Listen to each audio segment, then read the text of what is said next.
हाथ जोड़ लें। नमो अरिहंताणं नमो सिद्धाणं नमो आर्याणं नमो वज्झायाणं नमो लोहे सभ्यसावरं। मंगलं भगवान् वीरो मंगलं गौतमो गणी मंगलं कुंदकुंदायो जैन धर्मोस्तु मंगलम्। सर्वमंगलमंगल्यं सर्वकल्याणकारिकं प्रधानं सर्वधर्माणां जैनं जयतु शासनं जैनं जयतु। अरिहंत हैं 10 धर्म धारक सिद्ध हैं आचार्य हैं उपचाए हैं मुनिराज सर्व प्रसिद्ध हैं। जो आत्मा को जानते पहचानते करते रमण वे धर्म धारक धर्म धन हैं उन्हें हम करते नमन उन्हें हम करते नमन। 10 लक्षण पर्व का 5वां दिन उत्तम सत्य सूचक सम्यक दर्शन सम्यक ज्ञान सम्यक चारिक का सूचक है। उत्तम सत्य आज 5वां धर्म उत्तम सत्य। आज सीधी पंक्ति की मात्र चर्चा शुरू करते हैं। कठिन वचन मति बोल पर निंदा झूठ तज साँच जवाहर खोल सतवादी जग में सुखी। कठिन वचन मत बोल मतलब कठोर ऐसे वचन मत बोलो। हमें ऐसे वचन नहीं बोलना चाहिए कि दूसरे को मन को ठेस पहुँचे। मतलब भले वो वचन सत्य हों लेकिन दूसरों के मन को हृदय को पीड़ा पहुँचाते हो वे वचन असत्य हैं। क्योंकि आपने तो सत्य बोला और दूसरे के हृदय को ठेस पहुँचा रहे हैं तो वह वचन असत्य है क्योंकि वह दूसरे को ठेस पहुँचा रहे हैं। वचन माने देखो रामायण चल रही थी महाभारत कैसे शुरू हुई उसने इतना ही तो कहा था। महाभारत में इतना ही तो कहा था कि अंधे का पुत्र अंधा इतना ही तो वचन कहा था उसने। इतने में ही महाभारत चालू हुई। तो इसलिए वचन हमको संभाल के बोलना चाहिए। इसलिए वचन संभाले बोलिए वचन के हाथ न पाओ एक वचन औषधि करे और एक वचन करे घाव। मतलब हमें इसलिए सत्य हमें बोलना चाहिए लेकिन उनको सोच समझ के सत्य बोलना चाहिए। आप किसी की बुराई करके किसी को सुधार नहीं सकते। आप अपने घर में प्रैक्टिकल करके देखिए। आप किसी की बुराई करके आप किसी को सुधार नहीं सकते। हम इसकी बुराई करें वो सुधर जाएगा ऐसा नहीं होगा। ऐसी बात है इसमें। और उत्तम मतलब हमारी जिनवाणी में जो जिनवाणी है उसके संबंध में 4 बातें आई। वाणी के संबंध में जो सत्य धर्म है वो कैसा है 4 बातें। सत्यानुव्रत महाव्रत भाषा समिति और वचन गुप्ती। सत्यानुव्रत माने स्थूल झूठ बोलना मतलब किंचित झूठ बोलना। कैसा कि आपने भोजन किया हाँ कर लिया भले ही पेट नहीं भरा स्थूल झूठ इतना झूठ चलता है सत्यानु महाव्रत में। और सत्य महाव्रत माने किंचित भी झूठ नहीं बोलना बिल्कुल भी झूठ नहीं बोलना। सत्यानु महाव्रत होता है गृहस्थों का और सत्य महाव्रत होता है मुनिराजों का। किंचित भी झूठ नहीं बोलते। जैसे एक गाय जा रही है और पीछे शिकारी उसका शिकार करने जा रहा है फिर शिकारी जा रहा है और जाते हुए 4 रास्ते हैं गाय कहीं चली गई दूसरे रास्ते में और बीच में हमारे मुनिराज बैठे हैं। तो पूछता है गाय कहाँ चली गई तो वे नहीं बोलेंगे मौन रहेंगे। क्यों नहीं बोलेंगे क्योंकि वो बता देंगे गलत बता देंगे हाँ इस रास्ते का ये है उसको बचा लेंगे उसको गाय को लेकिन वो बोलेंगे नहीं। क्यों नहीं बोलेंगे अगर बोल दिया तो हिंसा का तो पालन कर लेंगे लेकिन सत्य महाव्रत का पालन नहीं कर पाएंगे क्योंकि वो बोलेंगे नहीं। इसलिए वो भले कुछ भी हो शिकारी के मैं मार दूँगा हम मार दो ना क्या है इसलिए उस समय मौन रहेंगे, वे बोलेंगे नहीं बिल्कुल भी। इसलिए वहाँ पर किस लिए मौन रहेंगे? क्योंकि उन्हें सत्य महाव्रत का पालन करना है। सत्य महाव्रत महामुनि राजों का होता है, मुनि राजों का, तो सत्यानुग व्रत होता है हमारा। फिर भाषा समिति, भाषा समिति माने हितमित प्रिय वचन बोलना, एक भाषा समिति है। वचन गुप्ती माने अगर हो सके तो मौन रहना, और बोलना हो तो अगर नहीं रह सकती मौन तो हितमित प्रिय वचन बोलना, ये है। और जैसे कि उसमें अगर आप यदि सत्यानुव्रत को सद्धर्म किया जाए, अगर सत्यानुव्रत को सद्धर्म कह दें तो मुनिराजों को सत्य महाव्रत होता है, फिर उनको सत्यानुव्रत हुआ, सत्य धर्म हुआ ही नहीं। और अगर सत्य महाव्रत को अगर धर्म कह दें तो चौथे पांचवें गुरु स्थान वालों को सत्य महाव्रत होता ही नहीं है। तो सत्य माने क्या? सत्य माने सत्ता, और असत्य माने असत्ता। जगत में कोई ऐसा पदार्थ नहीं है जो असत्य हो। वस्तु मतलब वस्तु कोई असत्य नहीं है, हमारा ज्ञान असत्य है।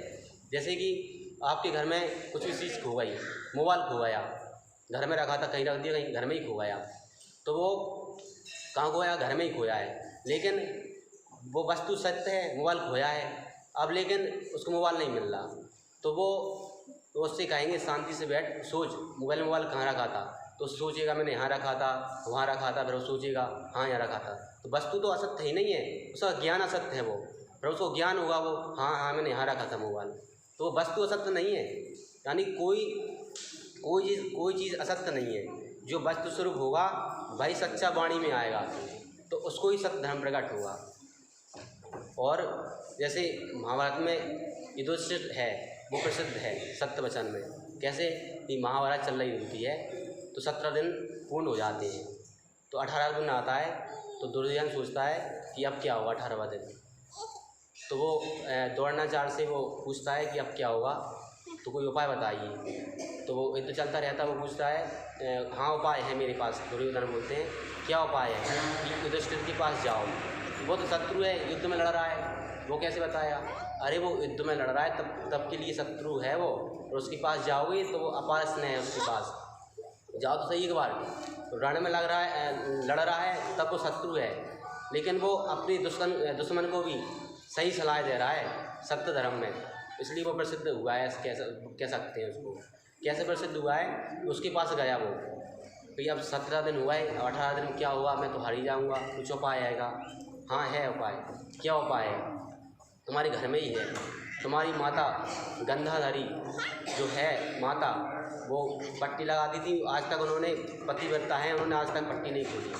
अगर तुम जीतना चाहते हो, मतलब अगर तुम्हारा बचना चाहते हो, तुम्हारे माँ के सामने जाना, मृग वस्त्र, अगर तुम्हारी माँ के सामने जाओगे तुम्हारा शरीर वृक्ष का हो जाएगा, तुम्हारा इसलिए तुम्हें कोई नहीं मार पाएगा।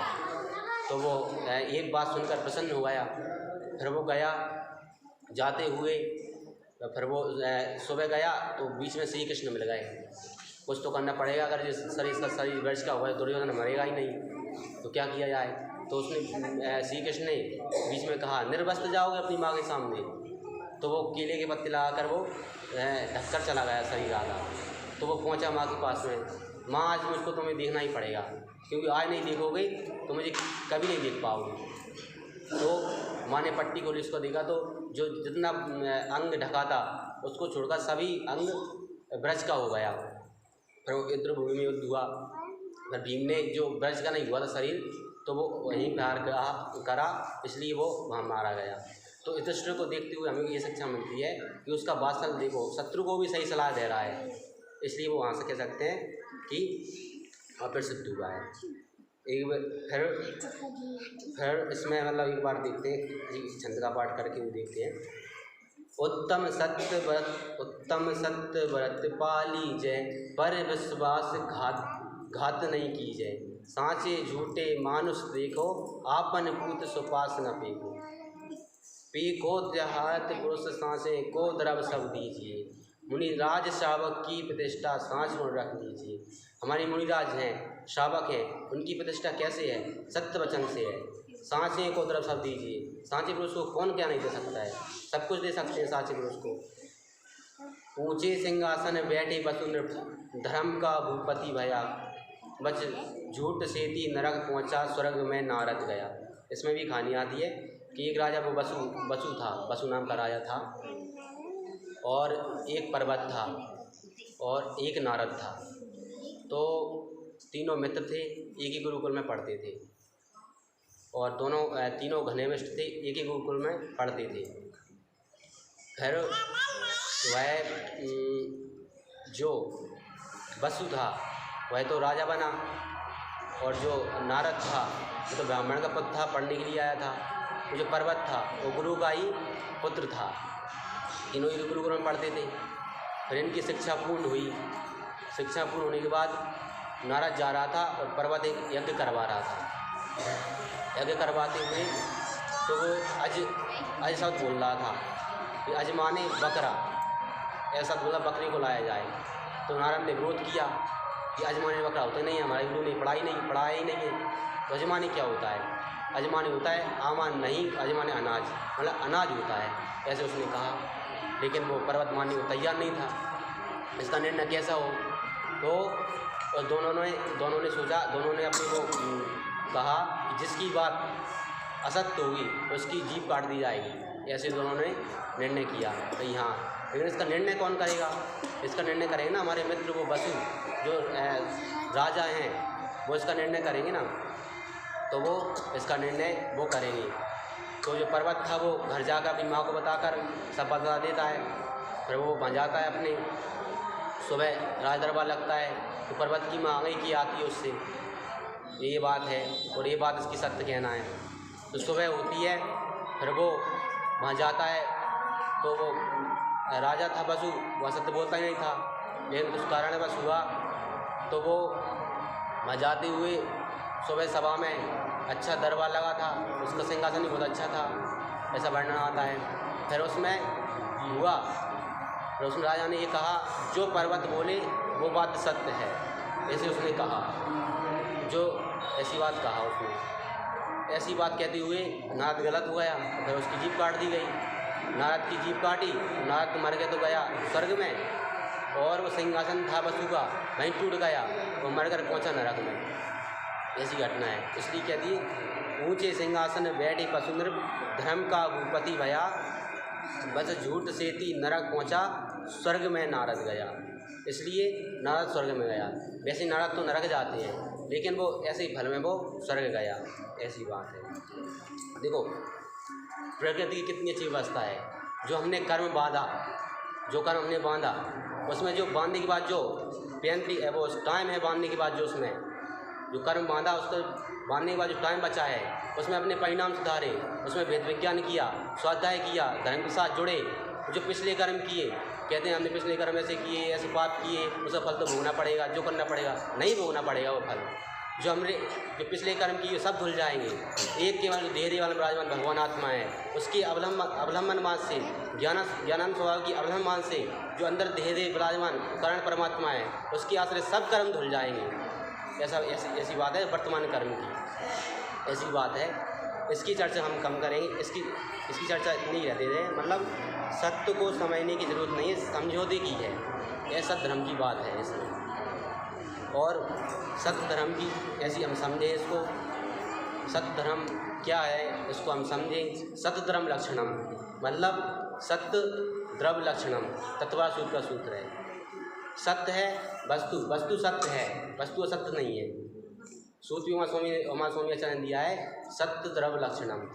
सत्य है वो धर्म है, ऐसी बात है। तो इसकी हम चर्चा कम करते हैं। इसके बाद हमारा जो श्रीपाल ग्रंथ है, इसकी चर्चा ज़्यादा करेंगे। किसमें ग्रंथ बड़ा है, इसको पूरा करना है, तो उसको प्रारंभ करते हैं। तो पहले हमने जो श्रीपाल ग्रंथ है पुराण, तो इसमें पहले हमने देखा था कि चंपापुरी नगरी है, और चंपापुरी नगरी के राजा अरिदमन उसके राजा हैं। और चंपापुरी नगरी से हमारे बाल तीर्थंकर बांसुपुर स्वामी मोक्ष पधारे हैं। और फिर देखा श्रीपाल की रानी कुंदवती, ऐसा सुना। फिर उसके बाद हमने देखा था कि श्रीपाल की उत्पत्ति, प्लस श्रीपाल का जन्म हो गया था। कैसा था उसका जन्म हुआ था? अब उसका जन्म हुआ है, जन्म होने के बाद अब क्या हुआ श्रीपाल का, वो पढ़ कर ही हम चर्चा बताऊंगा। लेकिन मैं आपको एक तो शब्द बता दूं कि श्रीपाल का जन्म होता है, उसके बाद जन्म के बाद फिर उसको क्या क्या होता है इसके बारे में बताएंगे इसमें। तो पहले मैं आपको बता दूं कि जो श्रीपाल का अभिषेक यहाँ से चालू करेंगे। हेलो हेलो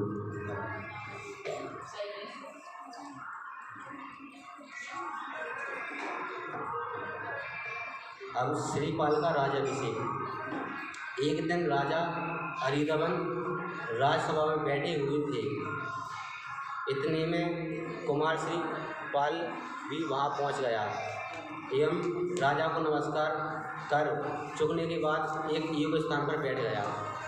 कुमार की युवावस्था एवं सौंदर्य तथा अपनी वृद्धावस्था को देखकर राजा ने विचार किया कि उनका पुत्र श्रीपाल अतुल पराक्रमी, अद्वितीय विद्वान, न्याय एवं संपूर्ण गुणों से संपन्न है।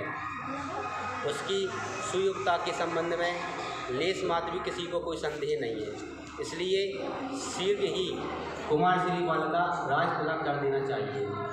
इस बात का राजा ने अपने मन में निश्चय कर लिया। तदनुसार शुभ मुहूर्त में वृद्ध राजा ने हरिधवन अपने पुत्र कंधे का राजाभिषेक कर दिया। फिर श्रीपाल के सबल कंधों पर रख दिया एवं धर्म ध्यान करते हुए सुख शांति पूर्वक समय व्यतीत करने लगे।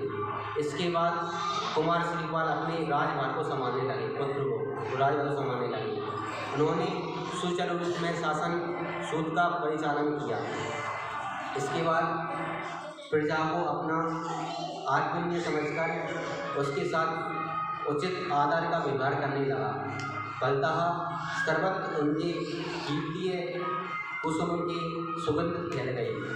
फिर वृद्धि, बल एवं अतुल्य पराक्रम की प्रशंसा होने लगी। फिर दुर्जन पुरुष को जीतकर उसने अपने अधीन कर लिया। बड़े बड़े राज्यों ने तो उनके गुणों को यही वशीभूत होकर उसकी श्रेष्ठता स्वीकार कर ली थी। राजाजनों को किसी प्रकार का भय नहीं था। चोर का जान माल सुरक्षित था। किसी प्रकार के चोर वोर नहीं थे उस राज्य में। उनके शासन में राज्य की सीमा के अंदर चोर, लपट, दुर्जन, क्रूर, परनिंदक एवं हिंसक लोग रहा नहीं देखने के समान थे। अपनी अपनी धर्म शक्ति के अनुसार श्रेष्ठ कार्यों में तत्पर रहते थे। नतमस्तक होकर राजा प्रजा का परिपालन करना आवश्यक कर्तव्यों का एक प्रधान अंग था। इस प्रकार राजा श्रीपाल ने बहुत दिनों तक कटंकहीन राज का न्यायपूर्वक उपभोग किया। अब वो राजा का राज करने लगा, राज उसको दे दिया। फिर उसको राज करने के बाद क्या हुआ, श्रीपाल को कुष्ठ व्याधि हो गया।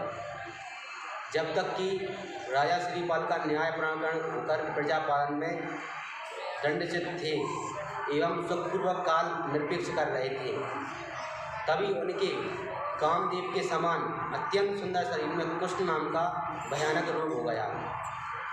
क्योंकि कुष्ठ कर्म से उनका वह महान ऐश्वर्य था, ऐश्वर्य नहीं देखा था।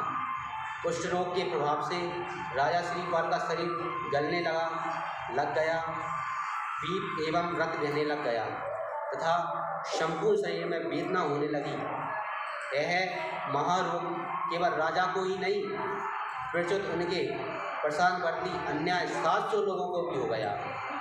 मंत्री, सेनापति, पुरोहित, अक्षक्षण, कोषाध्यक्ष, न्यायाधीश इत्यादि सभी लोगों को प्राय एक से ही दशा थी। इन लोगों की इस दयनीय दशा को देखकर प्रजाजन अत्यंत शुद्ध एवं दुखी रहते थे।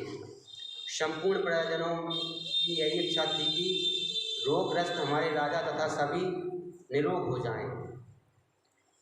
इसके निमित्त से सदैव श्री जी के एक शरण में प्रार्थना किया करते थे, किंतु कर्म बड़ा बलवान है, उस पर किसी का कुछ भी बस नहीं चलता है। उसके आगे सभी की वीरता एवं दुर्बलता धरी रह जाती है। किसी ने कह दिया कि कर्म बलि अति जगत में सभी जीव बस कीन, महाबली पुनि ने बे पुरुष कर्म करे जन छीन। मतलब कर्म क्या है किसी की नहीं चलती, अर्थात कर्म अनुसार सभी जीव के वशीभूत हैं। उस कर्म को ने सबको अपने अधीन बनाकर रखा था। वे पुरुष प्रशंसा के पात्र हैं एवं वीर हैं जिन लोगों ने कर्मों को नष्ट कर डाला है। निधान उन लोगों को दिनों दिन बढ़ता ही गया एवं शरीर से उग्र दुर्गंध निकलने लगी। यदि पश्चिम दिशा से हवा चलती थी तो पूर्व दिशा में प्रजाजन उन लोगों की भीतर से दैनिक दुर्गति से ग्रह उठते एवं पूर्व उत्तर अथवा दक्षिण दिशा से हवा बहने पर उनके विपरीत दिशा के लोग व्याकुल उठते थे। राजा के दुख से तो सभी प्रजाजन को मानसिक संताप था ही, परंतु दुर्गंध के कारण सभी लोग एकदम अक्षय परिस्थिति का सामना करने के लिए बाध्य थे। फिर यद्यपि दुर्गति के कारण सभी लोग अत्यंत शुद्ध थे, तथापि इस बात को स्पष्ट राजा ने कह डालने में सभी को संकोच जान पड़ता था। कितने ही लोग अपने गृह का परित्याग कर अन्य राज्यों में चले गए एवं कितने ही जाने को संवृत्त थे। कहने का तात्पर्य यह है कि धन जन संपर्क नगर उजड़ता जा रहा था। इस परिस्थिति को देखकर नगर के गणमान्य एवं दूरदर्शी अनुभवी वृद्ध लोग राजा श्रीपाल के काका वीरदमन के पास सहजपूर्वक आए तथा संपूर्ण करुणा कहानी है सुनाई कि वीरदमन ने सब कुछ देते हुए कहा, आप लोग इस प्रकार एकदम शुद्ध एवं विग्रह न हो। राजा श्रीपाल अत्यंत न्यायप्रिय एवं प्रजावात्सल्य है।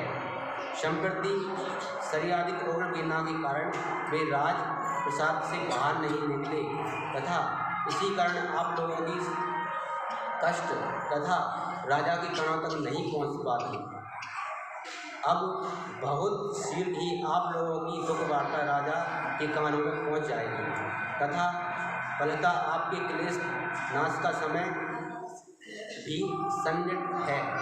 वे राजा के इस प्रकार वह यही हुई। राजा ने प्रधान कर वीरदमन ने संतुष्ट सा कर दिया। बाद में सब लोग उनकी आज्ञा में वापस लौट गए। मतलब जो राजा को कुछ लोग हुआ था, प्रजाजन सभी लोग पहुँचे उनको मनाने के लिए कि आप राज्य में ही चलो। अब लेकिन प्रागेश में क्या होता है, श्रीपाल होता है कि राज त्याग देते हैं। अब वो कैसे त्यागते हैं वो पढ़ते हैं। प्रजा के लौट जाने पर काका वीरदमन के सामने यह समस्या उपस्थित हुई कि अब क्या करना चाहिए। यदि राजा इस नगर को स्वयं त्याग नहीं देते तो प्रजा भंग रही है, तब प्रजा के रहने के लिए राजा को नगर का परित्याग कर देना पड़ेगा। इस विषम परिस्थिति में क्या करना चाहिए कुछ समझ में नहीं आता।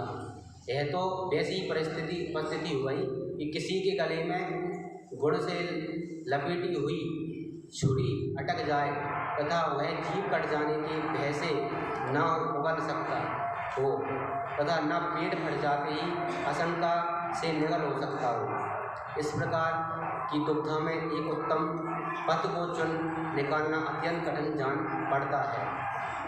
भला प्रजा के बिना राजा तथा राजा के बिना प्रजा किस प्रकार रह सकती है।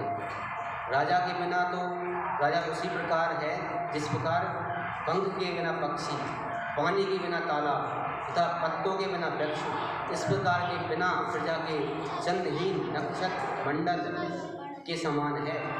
एक दूसरे के शोभा के लिए दोनों की ही होना अत्यंत आवश्यक है। ऐसा सोच विचार करके अंत में काका वीरदमन राजा श्रीपाल के पास आ गए तथा कहा कि उसके रोग के कारण प्रजा बड़ी विषम स्थिति में पड़ गई है।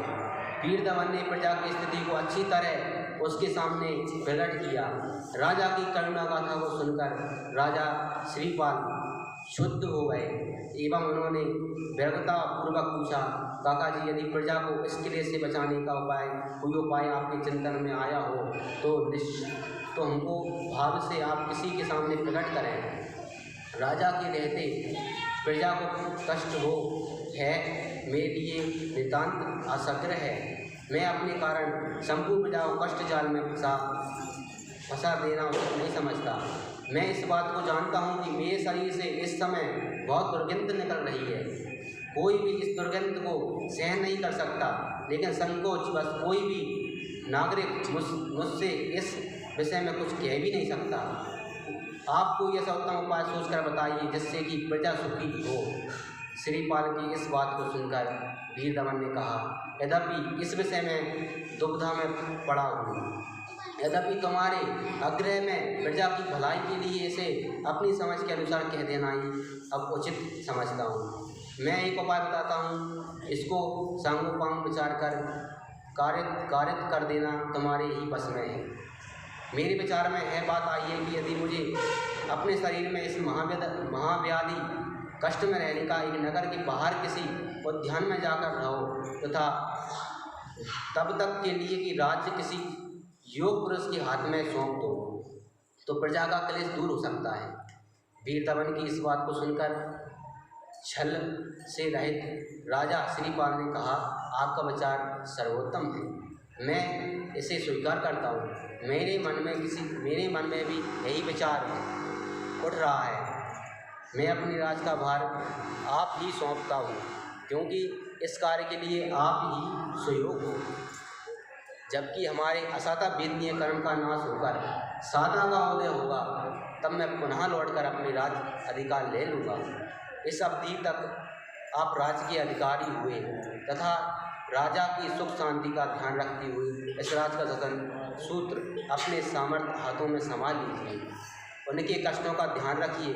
न्याय एवं नीति के द्वारा ही राज्य का संचालन होता है। इस बात को कदापि न भूलिए। साथ ही मेरी माता कुंद प्रभा की रक्षा का भार आपके ही कंधों पर आ गया है। मेरी अनुपस्थिति में माता जी को कोई क्लेश एवं मनस्ताप नहीं हो, इस विषय में सदैव सावधान रहिए। इस प्रकार राजकार्य के संबंध में अपने काका वीरदमन को उचित राज देकर श्रीपाल अपने 700 कौड़ियों के साथ एवं नगर से बहुत दूर एवं उत्तम उद्यान में जाकर शिविर डाल दिया। फिर इधर प्रजा को जब यह बात मालूम हुई कि राजा श्रीपाल वन को चले गए, तब घर घर में शोक का साम्राज्य छा गया एवं सारा नगर जन शून्य सा प्रतीक होने लगा। उसकी अपूर्ण शोभा नष्ट प्रहार लगने लगी। प्रजा अब राजा के वियोग में व्याकुल सी हो उठी। प्रतिनिधि भूत राजा वीरदमन की आंखों में भी अश्रु की वर्षा होने लगी। माता कुंद प्रभा का तो कहना ही क्या, अभी पति के वियोग का दारुण दुख के भुला भी ना था कि पुत्र वियोग का क्रूर संकट उनके सामने आ गया। वे अत्यंत करुणा स्वर में विलाप करने लगी। वे इतनी ही अधिक शोक विभूत हो गई कि उन्हें दिन भी रात्रि लगने लगी। ऐसी अवस्था को देखकर वीरदमन ने सभी को देखकर बांधने का प्रयत्न किया कि परंतु राजभक्त प्रजा पर उनकी का कुछ अधिक प्रभाव नहीं पड़ पाता था। इस घटना को सभी खिन्न थे, परंतु उनका बस तो कुछ चलता नहीं था। कर्म की ऐसी ही विचित्र गति है। जब पाप कर्मों का उदय होता है तब मित्र शत्रु हो जाते हैं, और जब अमृत विष हो जाता है प्रिय वस्तु अप्रिय हो जाती है, और जब विपरीत पुण्य कर्मों का उदय होने लगता है तब शत्रु भी मित्र बन जाते हैं, विष भी अमृत हो जाता है एवं अनिष्ट पदार्थ भी इष्टसार हो जाता है। कर्म का फेर जान कर सभी लोगों ने इस वियोग जनक दुख को सहा एवं धीरे धीरे शोक को भूलकर अपने अपने कार्यों में लग गए। काका वीरदमन अपनी राजव्यवस्था में तत्पर हुए। राजा श्रीपाल अपने 700 वीरों के साथ देश नगर करते हुए नगरों के बाहर स्थित उद्यानों में जाकर पूर्ण जन्म की कर्मों का फल भोगने लगे। इस प्रकार घूमते फिरते कष्ट भोगते हुए एक समय में उज्जैन नगरी माने उज्जैन के उद्यान में जा पहुँचे। अब आगे मैनासुंदरी की है, उसकी चर्चा अपन कल करेंगे। इसी हम भी श्रीपाल पुराण के अध्ययन कर एवं सद्धर्म का पालन कर जल्दी ही मोक्ष लक्ष्मी की प्राप्ति हो। इसी मंगल कामना के साथ अभी की वाणी को विराम देता हूँ। और जो कल प्रतियोगिता हुई थी, कल की प्रतियोगिता और आज की प्रतियोगिता दोनों के इनाम आज ही दिए जाएंगे। अच्छा, आज की कल देंगे, लेकिन कल की आज देंगे। और जो कल कोई सी प्रतियोगिता नहीं है, लेकिन परसों प्रतियोगिता है, जो ऐसी प्रतियोगिता रहेगी कि सभी लोग जैन धर्म में जो पात्र हैं, चक्रवर्ती हैं, जो भी रानी है, जो भी पात्र हैं, वो पात्र बन के आएंगे और बताएंगे। यहाँ पर छोटे बच्चे हैं जो हमारे, तो पात्र बन के आएंगे, बताएंगे क्या बने हैं, उस पात्र का मतलब क्या, अर्थ क्या, वो सबको नाटिका करेंगे, उसका मतलब नाटक ही करेंगे, वो पात्र बताएंगे। इसलिए जो भी भाग लें वो कल नाम बता दें और क्या बनेगा वो नाम लिखवा दें। जनवाणी स्तुति। सहजानंदी शुद्ध स्वरूपी अविनाशी हूँ आत्मस्वरूप। सहजानंदी शुद्ध स्वरूपी अविनाशी हूँ आत्मस्वरूप। सहजानंदी शुद्ध स्वरूपी अविनाशी हूँ आत्मस्वरूप।